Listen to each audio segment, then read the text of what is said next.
Hello student, online school India में आपका स्वागत है। अभिनंदन, वेलकम। पिछली बार हमने पढ़ा था व्यायाम के बारे में, पिछली क्लास में पढ़ा था। आज हम पढ़ेंगे शिशु लालनम, जो आपकी बुक्स है सेम उसी उसका जो चतुर्थ पाठ है। जो चौथा पाठ है वो है शिशु लालनम। शिशु यानी बालक, लालनम यानी प्यार, प्रेम और स्नेह। तो देखिए, इसका जो चौथा पाठ है शिशु लालनम, इस चैप्टर से हम पहले ही आपको थोड़ा सा अवगत कराते कि ये क्या है। श्री राम अयोध्या के अंदर जब सिंहासन पर विराजमान रहते हैं तो लव और कुश वहाँ पर आते हैं उनकी सभा में, और राम उनको स्नेह करना चाहते हैं, उनसे प्यार करना चाहते हैं, उनको लाड करना चाहते हैं, वात्सल्य प्रेम उनके मन में उभरने लगता है। तो उसी का वर्णन इस चैप्टर में दे रखा है, इसीलिए इस चैप्टर का नाम रखा है शिशु लालनम, यानी बालक के प्रति स्नेह, प्रेम, वात्सल्य।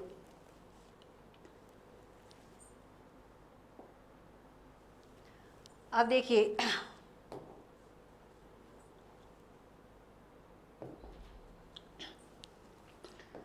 प्रस्तुत पाठ यानी यह जो पाठ है दिक्नाग विरचित, यानी दिक् नाम के द्वारा रचित है। कौन है? कवि का नाम क्या है? दिक्नाग रचित। संस्कृतस्य यानी संस्कृत के प्रसिद्ध नाटक ग्रंथ, जो प्रसिद्ध जो ग्रंथ है उसका जो नाटक है कुंदमाला, यानी कुंदमाला इत्यस्य पंच भागात् संपादन कृत्वा संकलितोस्ति। अब देखिए इस चैप्टर में क्या बताया है। इस चैप्टर में बताया है कि यह जो पाठ है दिक्नाग द्वारा रचित संस्कृत के प्रसिद्ध नाटक ग्रंथ है, जिसका नाम क्या है? जिसका नाम है कुंदमाला। उसके पंचम अंक से पंचम विभक्ति का प्रयोग हुआ है यहाँ पे, तो आया है, उससे संपादन करके संकलित है, यानी लिया गया है। अत्र नाटकांसे राम स्वपुत्रो लवकुशो सिंहासनम आरोहयितुम इच्छति किंतु उभवमी सविनय त निवार्यत। अब देखिए एक एक शब्दों का अर्थ करेंगे हम।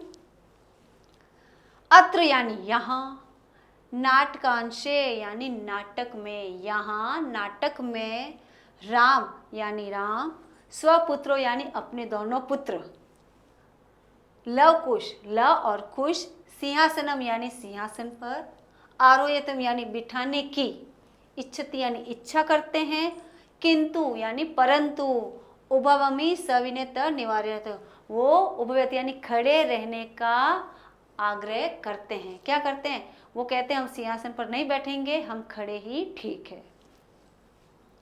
सिंहासनारूढ़ राम उभयो रूपवालं दृष्ट्वा मुग्ध सन स्वक्रोडे गृहति पाठेस्मिन् शिशु वात्सल्य मनोहारिणी विद्यते।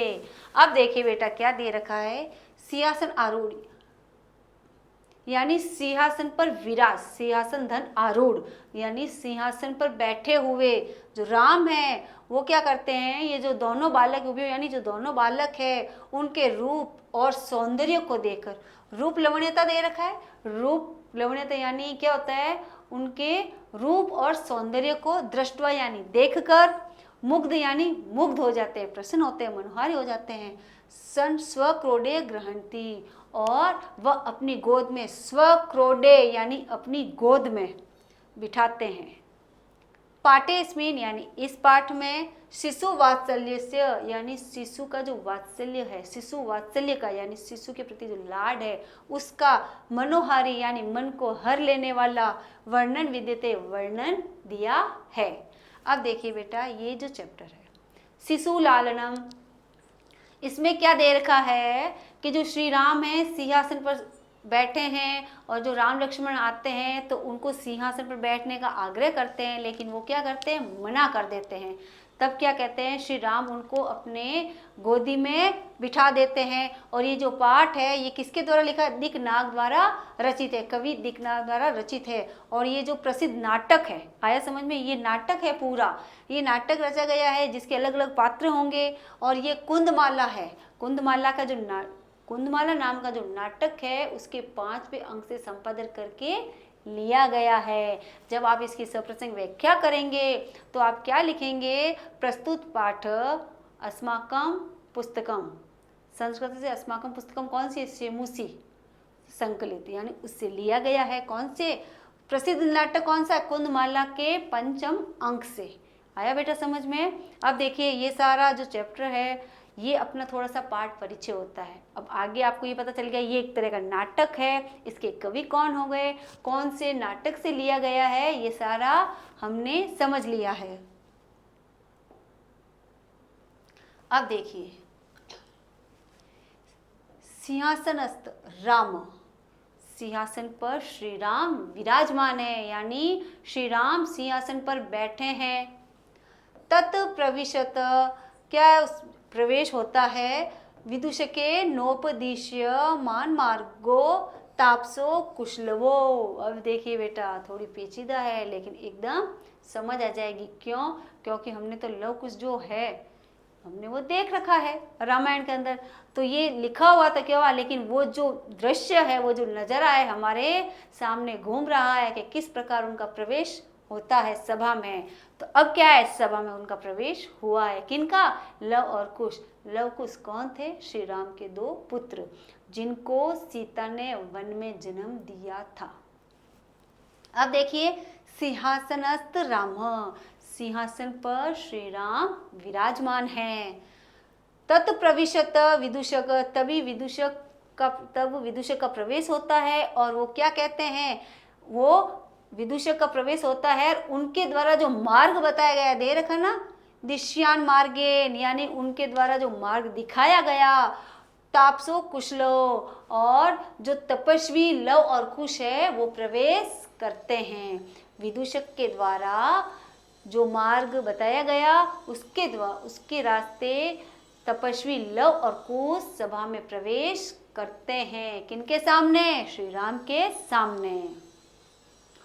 विदूषक, अब विदूषक क्या कहता है, इत इत आर्यो, इधर इधर आइए। किनको कह रहा है, लव और कुश को। कौन कह रहा है, विदूषक कह रहे हैं कि इधर इधर आइए, क्योंकि वो तो बालक है, उनको तो सभा का अनुभव ही नहीं है ना, सभा में किस प्रकार उपस्थित रहते हैं, किस प्रकार बैठते हैं, किधर जाना होता है, उनको ऐसा कुछ ज्ञान नहीं है। क्यों, क्योंकि तो वो वन के वासी थे, वो तो वन में रहते थे, वो तो तपस्वी थे, तो उनको वन की सारी बात पता है, अपने जो आश्रम है उसकी सारी बात पता है। लेकिन राजमहलों में, सभा में किस प्रकार उठना बैठना उपस्थित रहना, उनको इस बारे में कुछ पता नहीं था। कुशलवो, अब कुश लव क्यों दे रखा है, कुश और लव ये दोनों हैं। ओके, रामम उपसत्य प्रणाम च, उपसत्य यानी समीप जाकर, पास में जाकर, क्या कहते हैं यहाँ, पास में जाकर क्या करते हैं, राम के पास में जाकर वह प्रणाम करते हैं। क्या कहते हैं, अपि कुशलम महाराजस्य, क्या महाराज कुशल हैं, यानी महाराज को प्रणाम करके कहते हैं आप सकुशल हैं। कौन पूछते हैं, लव और कुश। किनसे पूछते हैं, महाराज। महाराज कौन है, राम। आया समझ में। सभा में अब प्रवेश हुआ है लव और कुश का, वो सभा में जाते हैं और श्री राम के समीप जाकर उनको प्रणाम करते हैं और पूछते हैं महाराज आप सकुशल हैं। नेक्स्ट देखिए, ये देखिए श्री राम का नजर आ गया, दृश्य आ गया, चित्र आ गया, ये लव और कुश दोनों है। आ गया बेटा। अब देखिए राम, अब क्या है कि लव कुश की तो बात हो गई, पास जाते हैं उनको प्रणाम करते हैं। अब क्या होता है, अब राम कह रहे हैं, क्या कहते हैं राम, युष्म दर्शनात् कुशलमिति भवतो, यहाँ तक ही है, युष्म दर्शनात् कुशलमिति, यानी तुम दोनों के दर्शन से मैं सकुशल हो गया। कौन कहते हैं, राम कहते हैं कि तुम दोनों के दर्शन से, यानी तुम दोनों को देखकर मैं सकुशल हो गया। भवतो किम वयम कुशल प्रश्नस्य भाजनम, भवतो आप और मैं, यानी आप दोनों क्या सिर्फ कुशल प्रश्न पूछने के योग्य हैं, यानी प्रश्न कुशल का प्रश्न पूछने के योग्य हैं। एव न पुनर्तिथि जन समुचितस्य कंठाश्लेष्य, अब कह रहे हैं कि आप और हम क्या कुशल पूछने के योग्य हैं, इसी है न पूछो क्या हम, ओके, क्या हम यानी क्या नहीं, पुनः यानी क्या हम एक दूसरे के गले नहीं लग सकते, आलिंगन नहीं कर सकते। क्या दे रखा है, कंठस्य, कंठस्य यानी गला होता है, तो क्या हम एक दूसरे के गले नहीं मिल सकते।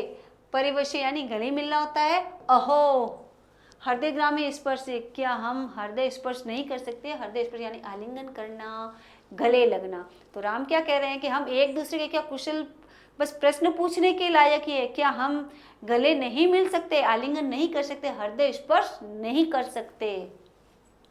ये देख रहे हैं राम ने इनको बोला है, अब लक्ष्मण आते हैं इनके, सॉरी ये राम ने बोला है, लव और कुश उनके पास आते हैं, अब इनका वो आलिंगन करेंगे यानी उनको गले लगाएंगे। उभो यानी दोनों, उभो यानी दोनों, राजासन खलवेत न युक्त मध्यश्रुतम। अब क्या कहते हैं, उभो दोनों निश्चय ही क्या करते हैं, राजासन यानी राजा अपने आसन पर निश्चय ही दोनों को बिठाते हैं।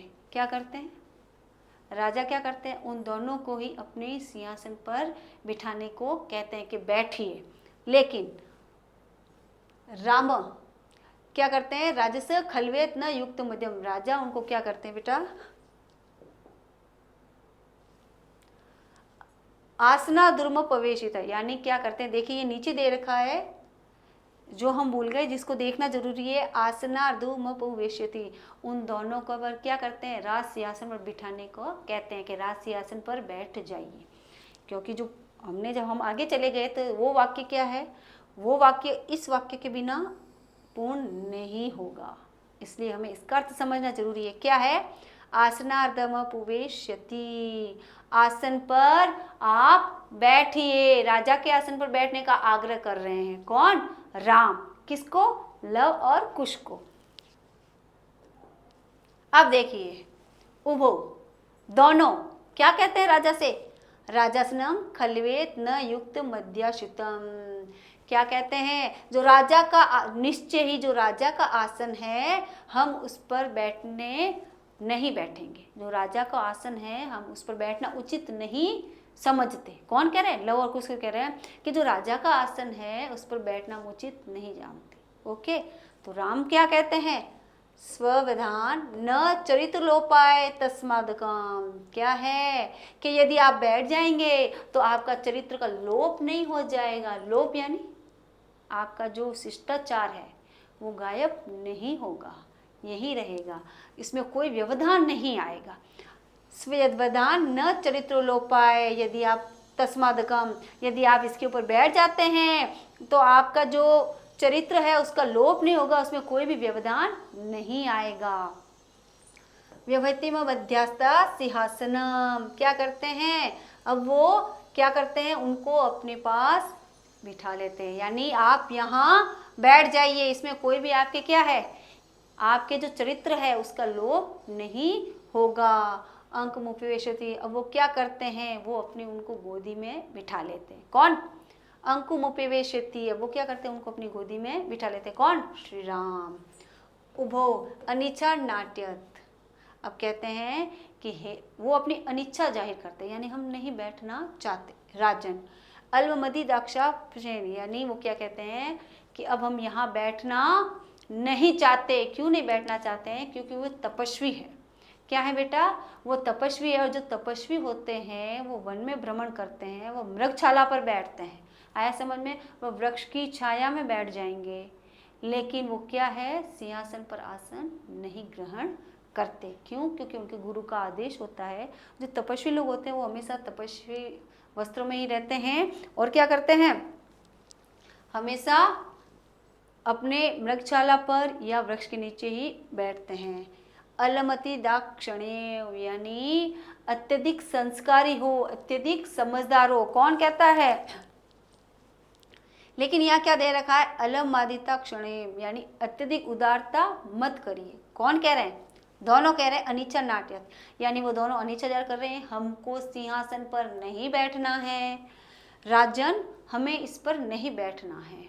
अब क्या है, अलमति दाक्षिण्येन, अलम होता है अत्यधिक, दाक्षिण्येन यानी उदारता, आप अधिक उदारता मत दिखाइए। कौन कह रहे हैं, लव और कुश कह रहे हैं। किसको कह रहे हैं बेटा, ये श्री राम को कह रहे हैं। क्यों कह रहे हैं, क्योंकि वो उनको सिंहासन पर बैठने का आग्रह कर रहे हैं, लेकिन वो मना कर देते हैं कि हम इस सिंहासन पर नहीं बैठेंगे और आप इतनी उदारता मत दिखाइए।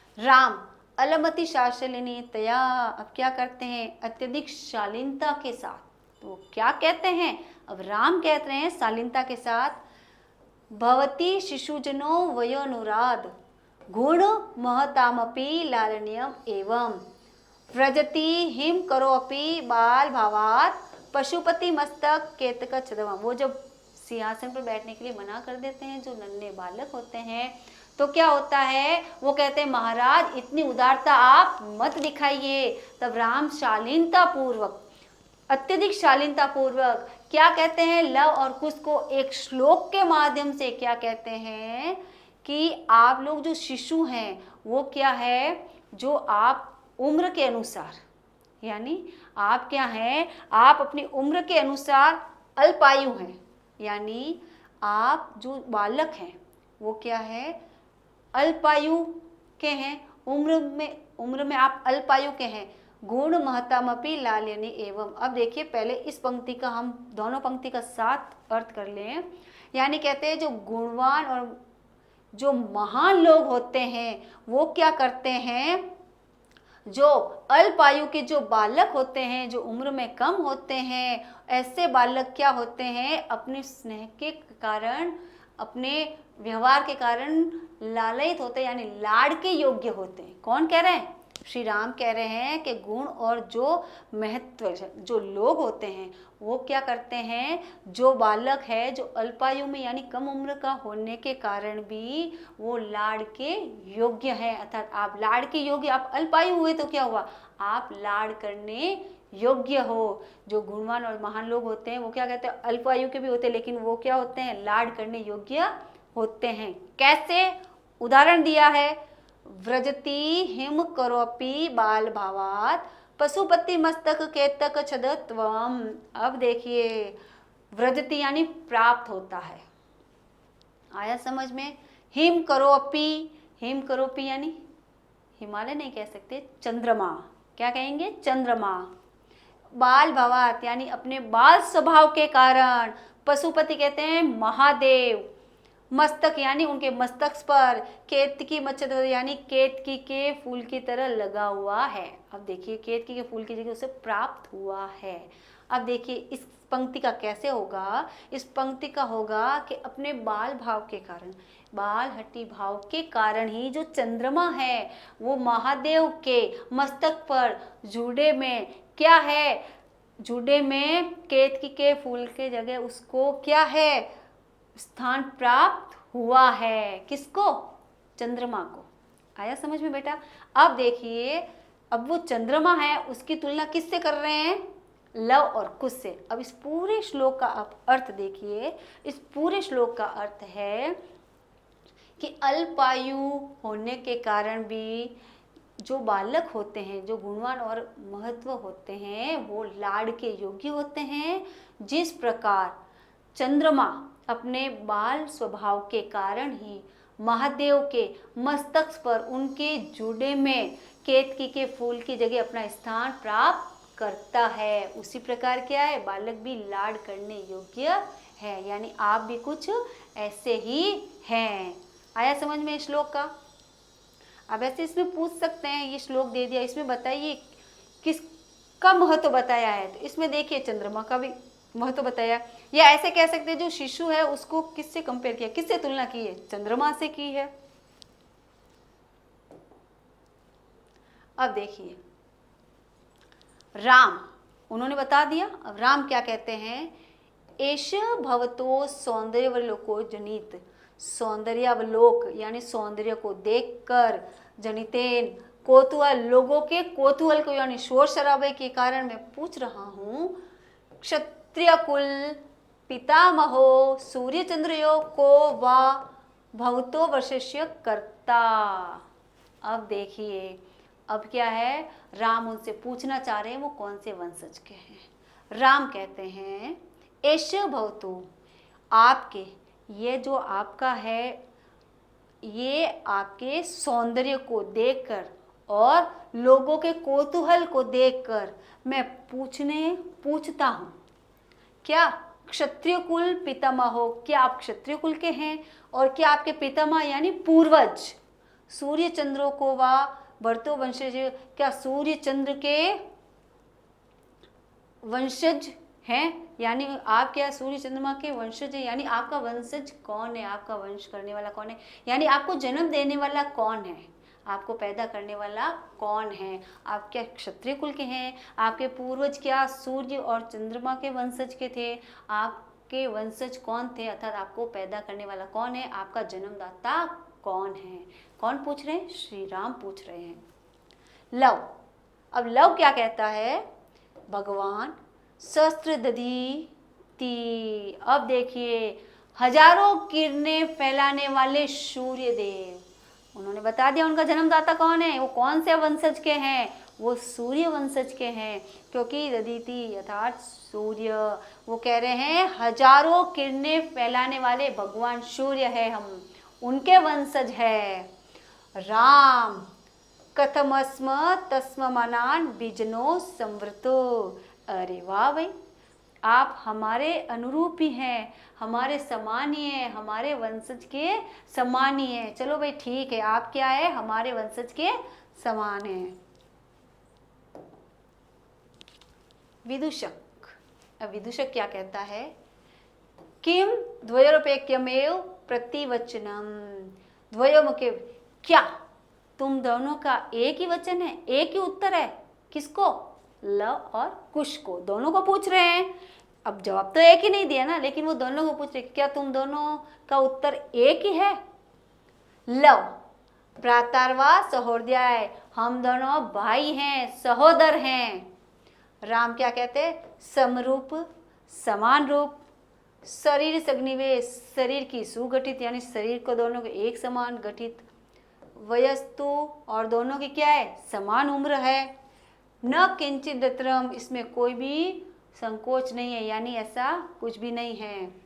लव क्या है, कहते हैं तभी तो दोनों के समान शरीर है, समान रूप है, दोनों की लगभग समान ही उम्र लग रही है, आयु भी समान लग रही है लगभग। तो लव क्या कहता है, आवाम यमलो, यमलो यानी जुड़वा।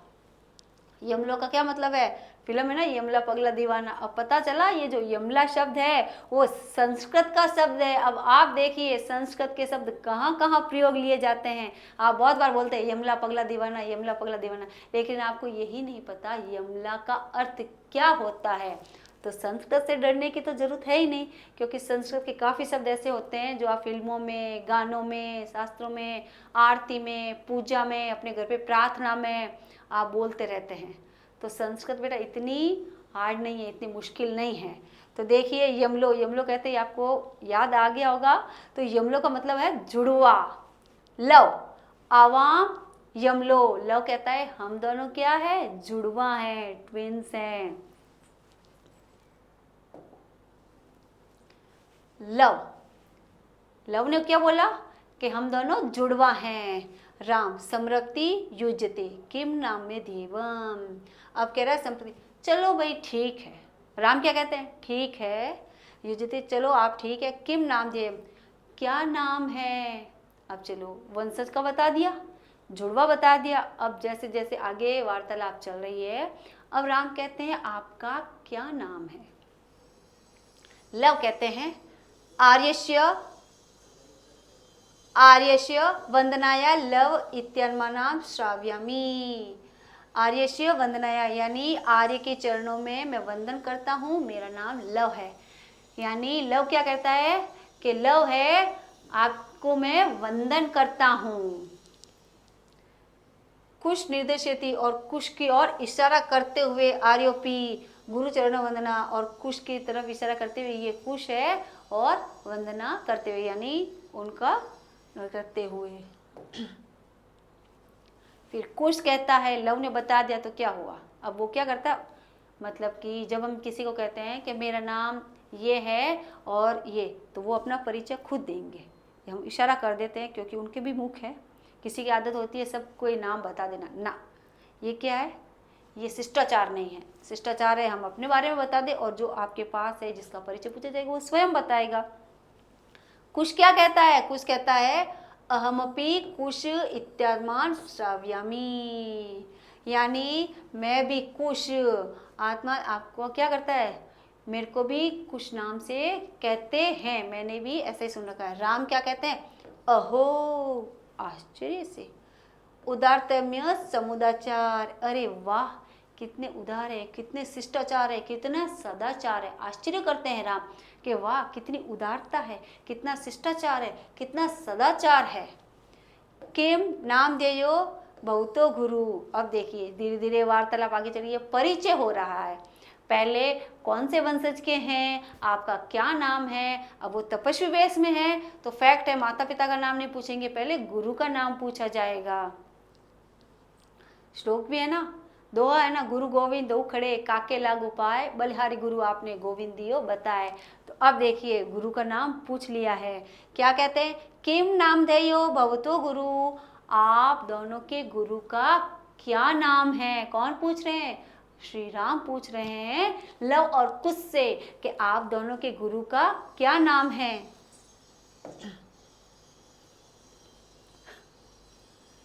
लव क्या कहता है, देखिए, ननु भगवान वाल्मीकि, यानी क्या है,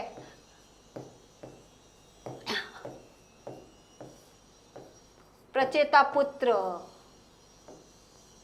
प्रचेता पुत्र वाल्मीकि, निश्चय ही भगवान वाल्मीकि है। कौन कह रहे हैं, लव कुश कह रहे हैं मेरे गुरु का नाम है वाल्मीकि। राम केन संबंधेन, राम पूछता है किस संबंध से। अब मैं बता दूं आपको वाल्मीकि के बारे में, एक छोटी सी बात बता दूं, जो वाल्मीकि थे वो बाद में इतने तपस्वी बने, ऋषि बने, लेकिन पहले वो क्या थे, बहुत ही बड़े डाकू थे, कुख्यात विख्यात डाकू थे। तो एक बार क्या होता है, वो इधर उधर चोरी करते थे, डाका डालते थे घने जंगल के अंदर। तो जब वो एक घने जंगल में डाका डालने के लिए खड़े थे तो वहाँ से 6-7 ऋषि निकले। तब उन्होंने कहा कि ठहर जाओ, तुम्हारे पास जो भी कुछ है वो मुझे दे दो वरना मैं तुमको मार दूंगा। कौन, वाल्मीकि की बात बता रही हूँ मैं। उन्होंने बोला कि मैं तुम्हें मार दूंगा। तो ऋषि ने बोला ये लो अपने मेरे कमंडल रुद्राक्षमाला ये सारी आप ले लो, पर मेरी एक बात का जवाब दीजिए कि आप ये जो इतना पाप कर रहे हैं, इतना अधम कर रहे हैं, वो किस कारण किसके लिए कर रहे हैं। उसने बोला मैं मेरे परिवार के, मेरे बच्चों के और मेरी भार्या के लिए कर रहा हूँ। तो वो कहते हैं यदि तुम अपने बच्चे और भार्या के लिए कर रहे हो, मैं यही खड़ा हूँ, कहीं नहीं जाऊँगा, तुम उनसे जाके पूछो ये जो आप तुम पाप कर रहे हो क्या उसके वो भागी होंगे, वो उसको भोग करेंगे। वो घर पे जाता है, जाके कहता है कि मैंने ये क्या किया है, मैं जो पाप कर रहा हूँ, जो चोरी कर रहा हूँ, क्या तुम मेरे उसके साथ भोगी बनोगे। वो कहते हैं, पत्नी कहती है हम क्यों बनेंगे, हमने थोड़ी पाप किया है, आपने किया तो आप भोगो, मैं पापी नहीं बनना चाहती। पुत्र भी यही कहता है। तब उसको अक्ल आती है कि जो मैं पाप कर रहा हूँ मैं तो इनके लिए कर रहा हूँ, ये ही मेरे साथ भोगने के लिए तैयार नहीं है तो मैं ये सब क्यों करूँ। और उसी दिन से वो त्याग कर देते हैं और उस ऋषि के चरणों में गिरते हैं कि मुझे आप दीक्षा दीजिए।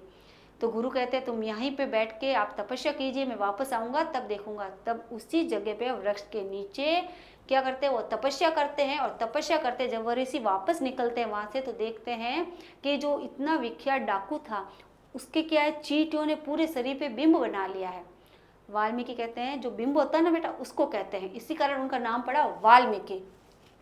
तो पूरी चींटियां उनके ऊपर बिंब बना लेती है, उनको कुछ पता नहीं रहता, इस कारण ऋषि ने उनको नाम दिया वाल्मीकि। उसके बाद में उनकी वो तपस्या स्टार्ट होती है, किस प्रकार उनको भगवान मिलते हैं, ये किस प्रकार है जो भविष्य में एक श्लोक का उच्चारण करते हैं, और ये जो राम जो सीता उनके वनवास में जाती है किस प्रकार वो आश्रम तैयार करते हैं, ये सारे बाद की बात है। तो देखिए जो वाल्मीकि है वो प्रचेता पुत्र है। आया बेटा समझ में। राम केन संबंधेन यानी किस कारण, क्योंकि पूछना आपके गुरु का क्या नाम है तो उन्होंने क्या बोला, निश्चय भगवान वाल्मीकि है भाई मेरे गुरु का नाम। तो राम क्या कहते हैं, केन संबंधेन किस संबंध से आपके वो गुरु हो गए। लव कहता है उपनयनोपदेन, अर्थात क्या, उपनयन जो संस्कार है उसके द्वारा वह मेरे गुरु है, अर्थात उन्होंने मुझे दीक्षा दी है, इस कारण वो मेरे गुरु हो गए। राम अहम मत्रो भवतो जनक नाम तो वेदुम इच्छामि। अब क्या है, अब क्या है, तुम दोनों के, जनक यानी पिता को नाम को जानने की इच्छा करता हूँ। कौन कह रहे हैं? अब राम कह रहे हैं कि मैं तुम दोनों के पिता के नाम की इच्छा जानने का इच्छुक हूँ। तुम्हारे पिता का क्या नाम है? लव क्या कहते हैं? न ही जानमस्य नामधेयम्। हम तो उनका नाम जानते भी नहीं है। कौन कह रहे? लव कुश कह रहे हैं, अपने पिता का नाम वो नहीं जानते। कौन कह रहे हैं? लव कह रहे हैं। अब राम ने क्या बोला कि अब मैं तुम्हारे पिता का नाम जानना चाहता हूँ। पहले उनके वंश का पूछा कि तुम कौन से कुल के हो, उसके बाद में क्या पूछा बेटा कि तुम्हारा नाम क्या है। ओके, उसके बाद में पूछा तुम्हारे गुरु का नाम क्या है। अब वो चौथे नंबर पे उनके पिता का नाम पूछ रहे हैं। कौन? राम। श्री राम लव और कुश से उनके पिता का नाम पूछते हैं कि मैं अब तुम्हारे पिता का नाम जानने की इच्छा रखता हूँ, इच्छा करता हूँ। तब लव क्या कहता है? नहीं जानमस्य नाम दे। अरे पिता का नाम तो पता ही नहीं, हम नहीं जानते। न कश्चिदासीन तपोवने तस्य व्यवहारिता, और न ही कभी, तपोवन यानी वन में, न ही कभी तपोवन में उनका नाम व्यवहार में लाया जाता है। बड़े आश्चर्य की बात हो गई। लोग कुछ इतने बड़े हो गए, उनके पिता का नाम उनको पता ही नहीं। क्यों नहीं पता है? क्यों? उन्होंने कभी सुना ही नहीं। और जो वहाँ रहते हैं, जिस आश्रम में वहाँ रहते हैं, उनके पिता का नाम कोई भी नहीं लेता है।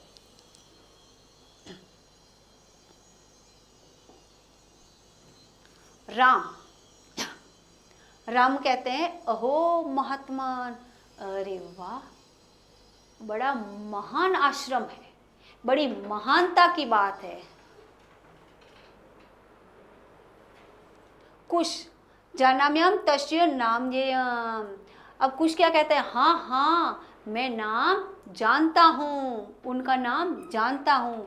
राम कथताम, तो बताओ क्या नाम है? कुश कहता है निरनुक्रोशो नाम, उसका नाम है निरंकुश। यानी वो उसका क्या नाम है? निरंकुश है उसका नाम। किसका? मेरे पिता का नाम। कौन कहता है? कुश कहता है कि मेरे पिता का नाम निरंकुश है। राम वयस्य अपूर्व खलु नामधेयम्। अरे आज से पहले तो मैंने ऐसा नाम कभी नहीं सुना है। कौन कहता है? अब श्री राम कहते हैं निरंकुश नाम है, मैंने तो इस नाम को पहले कभी भी नहीं सुना है। अब देखिए बेटा, नेक्स्ट है वो हम अपनी नेक्स्ट क्लास में करेंगे।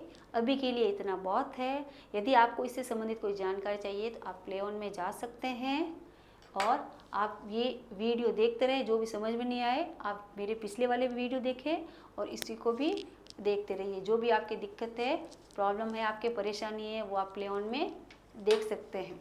ओके बेटा, गुड डे।